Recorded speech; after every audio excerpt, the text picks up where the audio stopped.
Good morning. दिल से जुड़ने का समय है। दिल से जुड़ते हैं, दिल के अनुभव शेयर करते हैं और सभी से अनुरोध भी करते हैं कि सभी इस समय अपने दिमाग को ताला लगा के एक साइड और सिर्फ दिल से सुनना है। और जब हम दिल से सुनेंगे तो आप भावनाओं को समझेंगे, शब्दों पर ध्यान नहीं जाएगा, क्या कहा, कैसे कहा, ये स्थूल बातों पर नहीं, कितना गलत कितना सही, उच्चारण कैसा था, विषयांतर हो गया। क्योंकि तब दिल से बातें करते हैं तो अपने ज्ञान के आधार पर बहुत सारे ऐसे विषय होते हैं जिनकी हम तब चर्चा शुरू करते हैं तो कई बार उससे ध्यान हट भी जाता है। क्योंकि दिल जहाँ भावना होती है, संवेदना होती है, वहाँ पर बुद्धि, दिमाग, एनालिटिक बिहेवियर काम नहीं आता। और शायद यही एक कारण भी है कि आज चारों ओर जो वातावरण है, जो विसंगत परिस्थितियां हैं, वो इसी मनोवृत्ति की देन है कि कहीं ना कहीं हमने अपने दिल की आवाज़ को सुनना बंद कर दिया। दिल से किसी भी संबंध को निभाना भूल गए।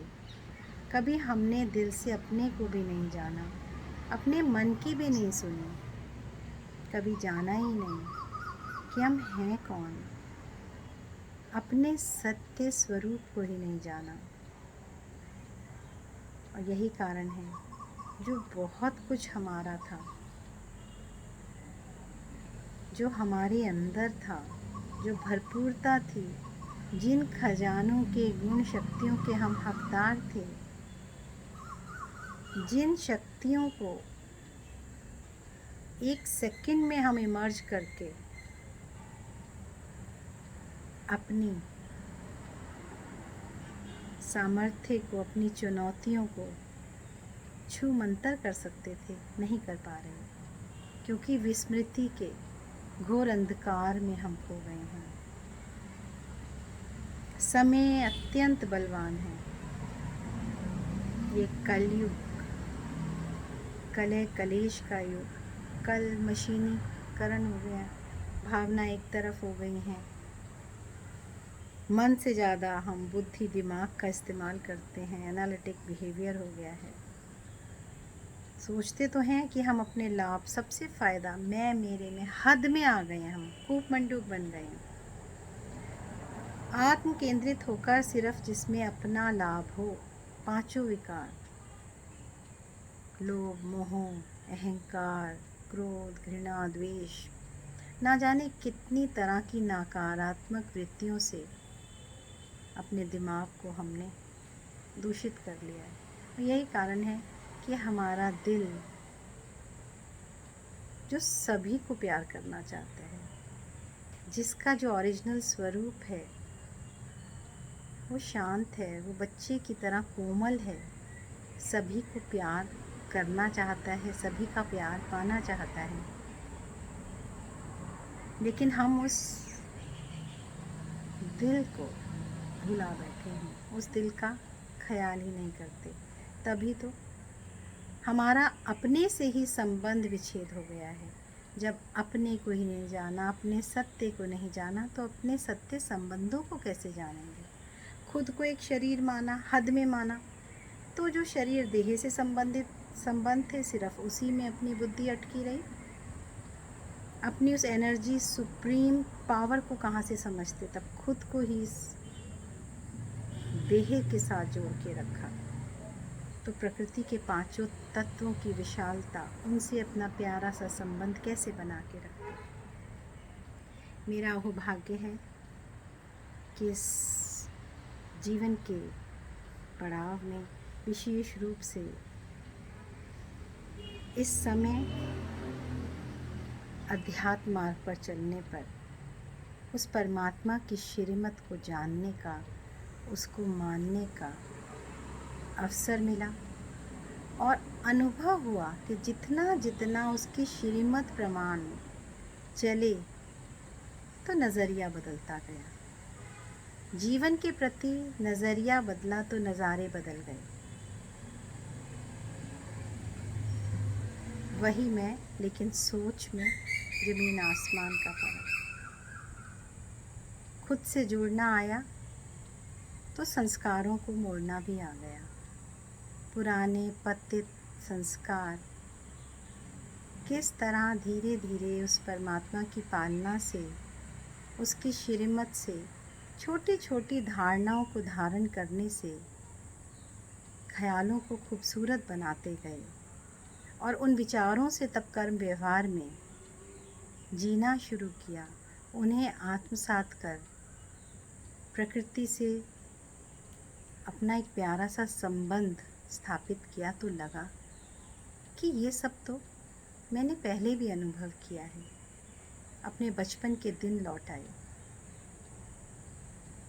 वो गांव का माहौल, अपने माता पिता, वो लौकिक माता पिता जो अब नहीं रहे, लेकिन उनके साथ वो जो बचपन के दिन थे वो भी आज की तुलना में कई गुना ज़्यादा बेहतर थे। सतो प्रधानता की वो झलक अब महसूस हुई जिसे भूल गए थे। लेकिन ये सब कब हो पाया? जब संस्कारों का परिवर्तन हुआ, वो शक्ति आई। और वो शक्ति अपने आप नहीं आ गई किताबों से पढ़कर, लोगों के मोटिवेशनल टॉक सुनकर या इंस्पिरेशंस की बातें सुनकर नहीं। डायरेक्ट परमात्मा के महावाक्य, प्रत्यक्ष में परमात्मा की पालना को अपनी दिनचर्या में अमृत वेले से लेकर रात तक नियम अनुसार तब जिया तो उसके साथ का अनुभव, उसके प्यार का, उसके सहयोग का अनुभव, उसको कंबाइन स्वरूप में अपने साथ पाया तो अपने ही अंदर जो मर्ज रूप में शक्तियाँ थीं वो इमर्ज हो गई। बहुत सी ऐसी बातें जिसमें मन नहीं जुड़ता था वो इतनी सहजता से मानने लगा और दिल बहुत खूबसूरत हो गया। दिल की आवाज़ सुनने आ गई, अपनी भी औरों की भी। जब अपने सत्य रूप से जुड़े तो दूसरों को भी मात्र देही उनके रोल में ना देखकर उनकी सत्यता में देखा। तो उनसे जुड़े हुए हद के स्वभाव संस्कार से जो टकराव थे, जो उलझन थी, मन मुटाव थे, वो स्वतः ही ख़त्म हो गई। एक राइट अंडरस्टैंडिंग, एक नॉलेज आई। लेकिन उसके लिए प्रयास करना पड़ा, उसके लिए पुरुषार्थ करना पड़ा, अपनी प्रायोरिटीज़ चेंज करनी पड़ी। ज़रूरी नहीं है कि जीवन में कोई ऐसी घटना हो, कोई उतार चढ़ाव आए तभी हम परमात्मा से जुड़ें या अध्यात्म की ओर मुड़ें। ये भी शायद भाग्य होता है, ये भी परमात्मा की ही कृपा होती है कि उसका साथ, उसको पाने की तड़प, लगन मन में जागना। और आज के सिनेरियो की अगर हम बात करें तो समय ने हमें ये पाठ बहुत खूबसूरती से पढ़ा दिया है, बड़े सही रीति से, कि मनुष्य चाहे कितनी भी प्रगति कर चुका है, विकास का उच्चतम शिखर, श्रेष्ठ शिखर पा लिया है, धरती के आसमान, अंतरिक्ष और कहाँ कहाँ उसने अपने विजय का झंडा गाड़ दिया है। ज्ञान, विज्ञान, धन संपदा, समृद्धि के इस दौर में फिर भी कहीं ना कहीं अभी वो प्रकृति के आगे, प्रकृति के पांचों तत्वों के आगे बहुत छोटा है, बौना है। आज एक छोटे से वायरस ने ना केवल हमारे भारतवर्ष को वरन पूरे संसार को ये बता दिया है कि जो प्रत्यक्ष में स्थूल रूप में शक्तियाँ समृद्धि दिख रही है, उससे बड़ी भी एक ताकत है, एक सत्ता है जो पालन करता है, सृष्टि का नियंता है, लेकिन वो संहार नहीं करता। ये हमारे ही कर्म हैं जिसके कारण, जिसके फल स्वरूप सृष्टि में, कालचक्र में ये परिवर्तन आता है कि हम अपनी सतो प्रधानता से तमो प्रधानता के दलदल में फंस जाते हैं। ये कलयुग की पराकाष्ठा और ये विकारों के कारण जिस तरह हमने मानवता के धर्म को, मानवता के नाम पर एक प्रश्न चिन्ह लगाया, उसको शब्दों में कहना, सुनना अच्छा नहीं लगता, क्योंकि हम मानव अपने आप को सर्वश्रेष्ठ मानते हैं, जानते हैं और चाहते भी हैं कि हमारे साथ सब कुछ अच्छा हो, हमें सब कुछ श्रेष्ठ मिले, हमारा जीवन हमेशा सुचारू रूप से चलता रहे, सुख समृद्धि बनी रहे, मैं और मेरा कभी भी संकट में, किसी विपत्ति में ना आए, उस पर प्रभु की कृपा बनी रहे, पांचों तत्वों की बनी रहे, धन धान्य, क्योंकि ये जो स्थूल के सुख हैं, आधार हैं, इन्हीं से तो हम अपने सुख की कल्पना करते हैं, उसी को यही हमारा नाप तोल का मापदंड यही है कि हमारे पास कितनी धन संपदा है, कितनी प्रॉपर्टी है, हमारे संबंध कितने आपस में अच्छे हैं, लेकिन क्या इसे ही सच्चा सुख कहते हैं? क्या इसी सुख से शांति आती है? क्या इस धन से हम अपना स्वास्थ्य खरीद सकते हैं? या इस वायरस के अलावा, ये वायरस ना भी हो तो क्या हम स्वस्थ हैं? कितनी ही बीमारियां ऐसी हैं जिनके नाम कभी हमने सुने नहीं थे। जितनी विज्ञान ने तरक्की की है, उससे ज़्यादा बीमारियां आ गई हैं। और कहते हैं डॉक्टर्स कि सभी कैसी बीमारियां हैं, शरीर के साथ साथ मन से रिलेटेड हैं, साइकोसोमैटिक हैं। और मन किससे जुड़े हुए हैं भाई? ये मन को कौन दुखी करता है? ये मन को कौन तनाव में ले आता है? ये मन में कौन हलचल मचाता है? हमारे अपने विचार, हमारी अपनी सोच, और हमारी सोच अपने से तो जुड़ी नहीं है, तथा कथित अपने संबंधों से जुड़ी है, जो एक कुएं की मेंढक की तरह में हद के परिवार में थोड़े से परिवारजनों से खुद को जोड़ लेते हैं और उनसे अपेक्षा करते हैं कि वो हमारे साथ वफादार रहें, वो हमारे मन को समझें, हमारा आदर करें, हमारा सम्मान करें, हमारे साथ ईमानदार रहें। और जब उन संबंधों में वो हमारी अपेक्षाओं पर खरे नहीं उतरते तो हमारा मन तनावग्रस्त हो जाता है, और मन की जो स्थिति है हमारे शरीर को भी कमज़ोर बना देती है, जिसको हम कहते हैं कि इम्यूनिटी बहुत लो हो गई। हमारी इम्यूनिटी आज खतरे में है।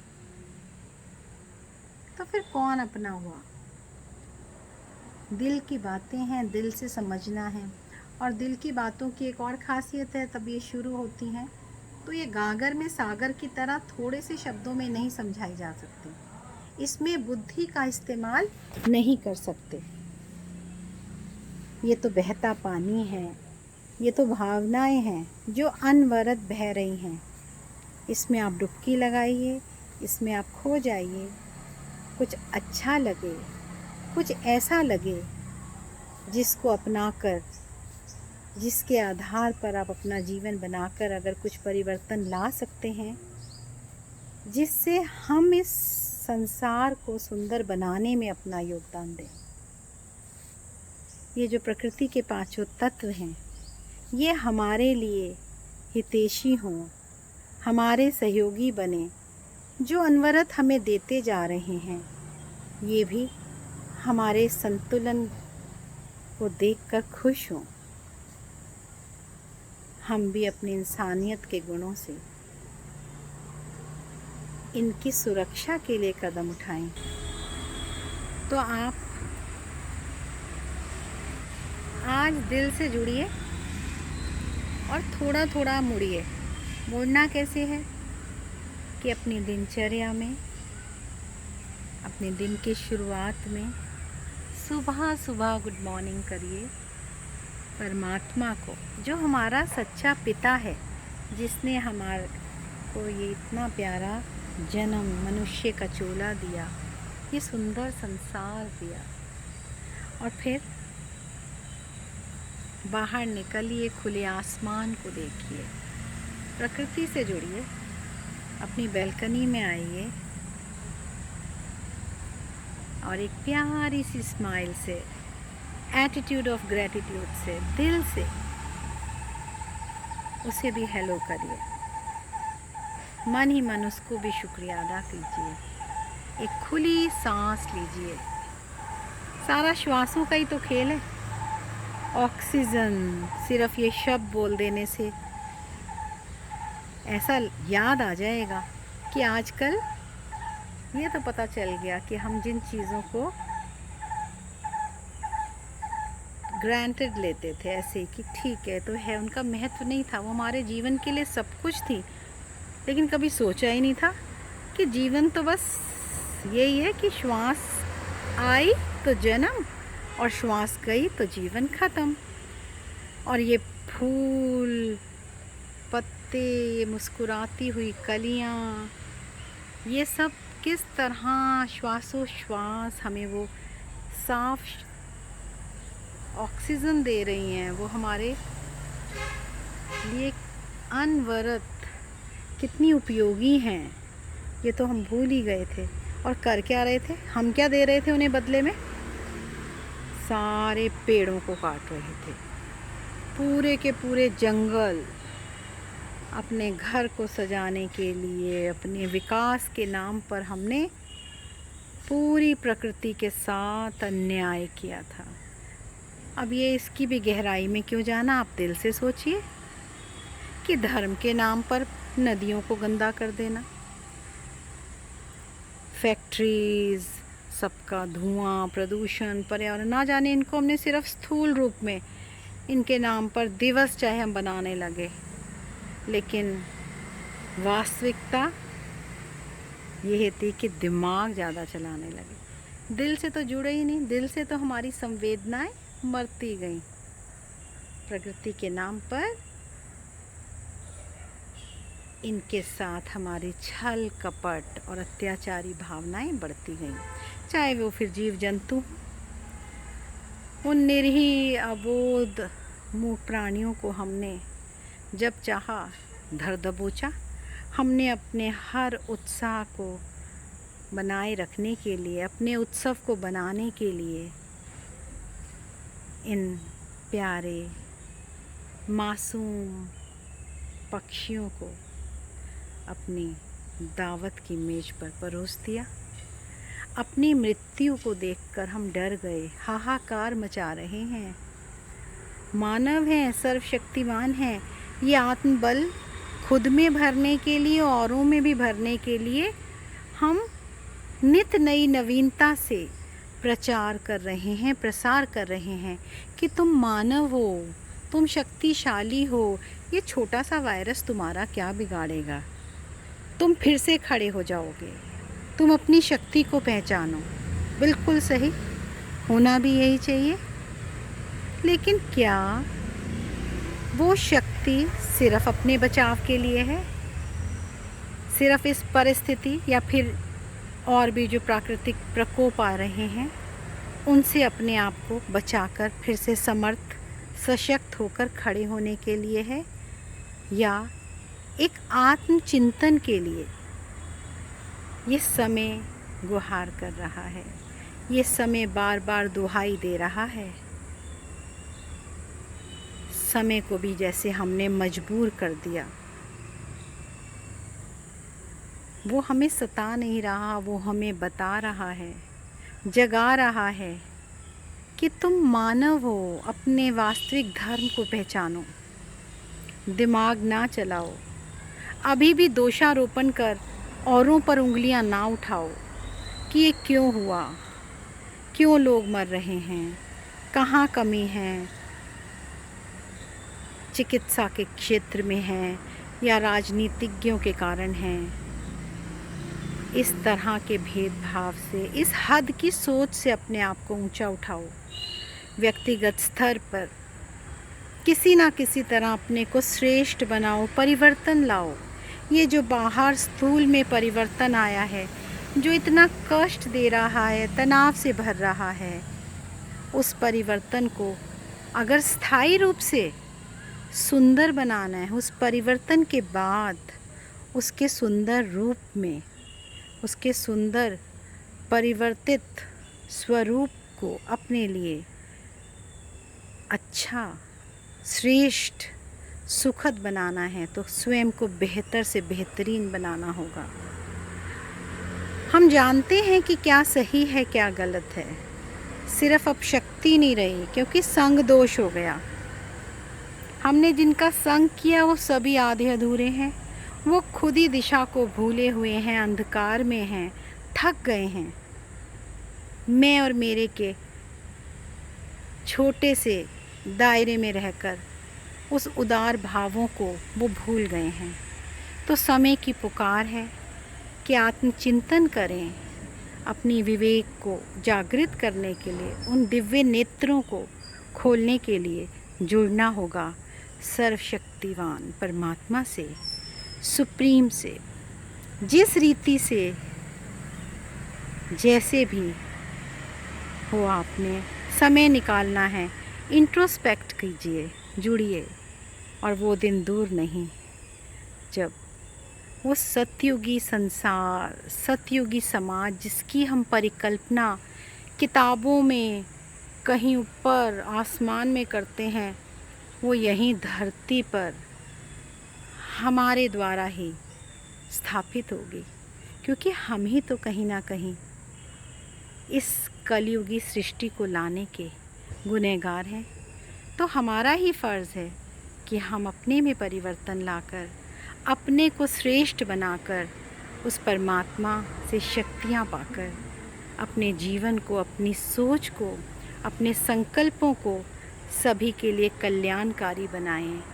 प्रकृति के पांचों तत्वों से जुड़कर एक इतना सुंदर संतुलन बनाएं कि हम सही मायने में श्रेष्ठ बन जाएं। आओ हम भी सहयोग का एक कदम उठाएं। अब ये ना कहना कि ये हम कैसे कर सकते हैं।